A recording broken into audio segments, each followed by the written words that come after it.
Imagine کرو آپ آج سے 2500 سال پہلے افریقہ کے کسی ایک جنگل میں رہ رہے ہو. 500 BC میں آپ کہیں رہ رہے ہو. لیٹ سپوز آپ کو ایک آرٹ سیکھنا ہے, آپ کو ایک اسکل سیکھنا ہے, ایک ہنر آپ کو سیکھنا ہے. اور جو ہنر آپ سیکھنا چاہ رہے ہو وہ افریقہ سے 10,000 کلومیٹر دور مصر میں کوئی بندہ بیٹھا ہوا ہے. اس اسپیسیفک ہنر کا ایک ماسٹر مائنڈ 10,000 کلومیٹر دور کہیں مصر میں ایک بندہ ہے, وہ بیٹھا ہوا ہے. تو ابھی اس کو سیکھنے کے لیے آپ کو ضرور یہاں سے 10,000 کلومیٹر ڈسٹینس طے کر کے وہاں مصر جانا ہوگا اور وہاں اس سے یہ آرٹ سیکھنا ہوگا. دوسرا کوئی آپشن نہیں ہے. تو ابھی لیٹ سپوز آپ روانہ ہو گئے, افریقہ سے روانہ ہو گئے 10,000 کلومیٹر دور. ابھی پرانے زمانے میں اس طرح ہوتا تھا کہ یہ جو بڑے ڈسٹینسز ہوتے تھے اس میں جب سفر ہوتی تھی تو یہ مہینوں لگ جاتی تھی, اور اتنا بڑا فاصلہ طے کرنا اس طرح ہوتا تھا کہ اس میں 50% چانسز ہوتی ہے آپ کے زندہ رہنے کی, آپ کی مردہ رہنے کی. کیونکہ اگر کوئی قافلہ آیا لوٹنے کے لیے تو بات ختم, اگر کوئی بیماری آ گئی, کوئی وبا پھیل گئی تو بس بات ختم. لیٹ سپوز امیجن کرتے ہیں آپ نے تقریباً 10,000 کلومیٹر کا سفر طے کیا اور آپ دور دراز اب دن رات گرمی سردی پورے مسئلوں کو آپ نے طے کر کے کچھ کر کے آپ 10,000 کلومیٹر کراس کر کے آپ ساؤتھ افریقہ سے مصر پہنچ گئے. اب امیجن کریں مصر میں جو آپ کا جو استاذ ہے, جو ماسٹر مائنڈ ہے, آپ کے اور اس کا لینگویج وہ ڈیفرنٹ ہے. اب کیا ہوگا؟ کوئی سمجھ نہیں رہا آپ کیا کہہ رہے ہیں, کسی کو پتہ نہیں آپ کون ہو, کہاں سے آئے ہو, آپ اپنے آپ کو انٹروڈیوس بھی نہیں کر سکتے.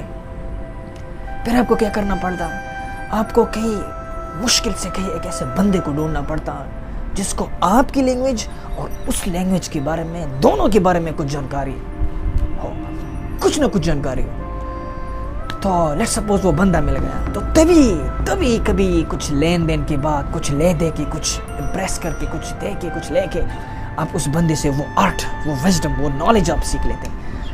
کہانی کا مطلب یہ ہے کہ پرانے زمانوں میں انسان حد سے زیادہ مشکلات سے گزرنا پڑتا تھا, حد سے زیادہ تکالیف کو برداشت کرنا پڑتا تھا ایک آرٹ کو, ایک نالج کو, ایک وزڈم کو سیکھنے کے لیے. آسان نہیں تھا کچھ بھی, اور ان سے زیادہ تکالیف بھی ان ہیومن بینگز کو پیش آتی تھی جس دور میں رائٹنگ انوینٹ نہیں ہوئی تھی. او مائی گاڈ, ان کے لیے سب سے بڑا چیلنج کیا ہوتا, جب رائٹنگ انوینٹ نہیں ہوئی تھی تو جو نالج تھا اس کو اورلی یاد کرنا پڑتا تھا. بڑی کمپلیکس ڈیٹیلز کو, بکس کو, فیکٹس اینڈ فیگرز کو, اس کو دماغ میں رکھنا پڑتا, اسے اورلی یاد کرنا پڑتا, اور پھر اس کو نیکسٹ جنریشن تک ٹرانسفر بھی اورلی ہوتا تھا جب رائٹنگ انوینٹ نہیں ہوئی تھی. تو اس میں اگر آپ نے کہیں کچھ بھول گئے, اگر کوئی انفارمیشن غلط ہو گئی تو بس بات ختم. اور لیٹ سپوز اگر کوئی بندہ ہے جس کے ساتھ جس نے بہت مشکل سے کچھ نالج اکٹھا کیا ہے اور وہ ٹرانسفر کرنے سے پہلے وہ مر گیا, کیونکہ بیماری تو اس طرح تھی کہ میڈیسن تو نہیں تھی, تو اگر وہ مر گیا تو وہ نالج لاسٹ فار ایور, کسی کو پتہ نہیں چلا گا کہ اس بندے کے پاس کون سا علم تھا. تو جب رائٹنگ انوینٹ نہیں ہوئی تھی تو ان لوگوں کے لیے جس دور میں رائٹنگ انوینٹ نہیں ہوئی تھی اس دور میں ان کے لیے علم حاصل کرنا, دانائی حاصل کرنا اس سے بھی زیادہ کمپلیکیٹڈ تھی.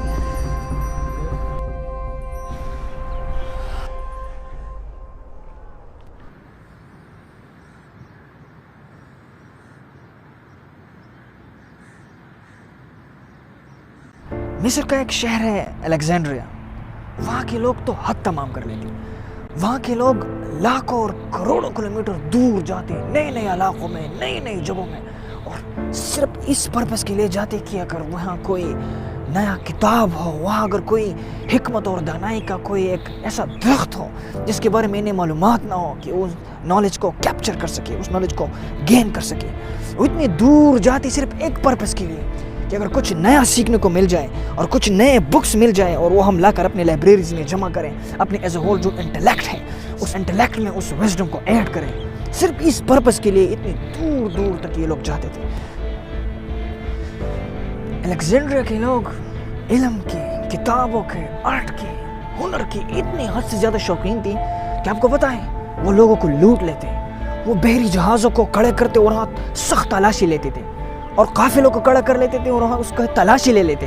ابھی تلاشی سونے چاندی جواہرات کے لیے نہیں لیتے تھے, تلاشی صرف اس ایک مقصد کے لیے لیتے تھے کہ اگر ان کے پاس کوئی نیا بکس ہے, اگر ان میں سے کوئی ایسا بندہ ہے جس کو کچھ آتا ہے, کچھ نیا آتا ہے جس کے بارے میں ہمیں علم نہیں ہے, تو اس کے ہم اس سے لے سکیں. الیگزینڈریا کے لوگ جہازوں کو لوٹ لیتے کتابوں کے لیے, اور بڑے بنڈلز کتاب لاتے اور پھر جو مین الیگزینڈریا کا جو لائبریری ہے وہاں جمع کر لیتے. اتنی ترس تھی اور اتنی شدت تھی ان لوگوں میں علم حاصل کرنے کے لیے، اتنی مشکلات سے گزارنا پڑتا تھا کہیں کچھ سیکھنے کے لیے، کہیں کچھ پڑھنے کے لیے، کہیں کچھ گین کرنے کے لیے۔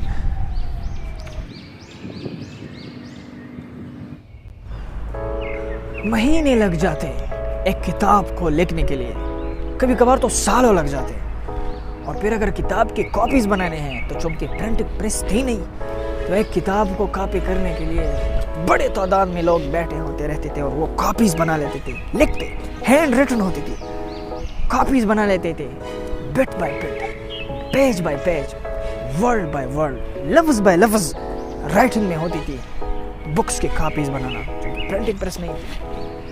کہنے کا مطلب یہ ہے کہ اس دور میں حد سے زیادہ مشکلات سے گزرنا پڑتا تھا ایک بک کو لکھنے کے لیے، ایک بک کو پانے کے لیے، کچھ گین کرنے کے لیے، کچھ وزڈم کو حاصل کرنے کے لیے حد سے زیادہ مشکلات سے گزرنا پڑتا ہمارے انسسٹرز کو جب وہ ڈیرنگ کرتے اور وزڈم کے تلاش میں نکل جاتے تھے۔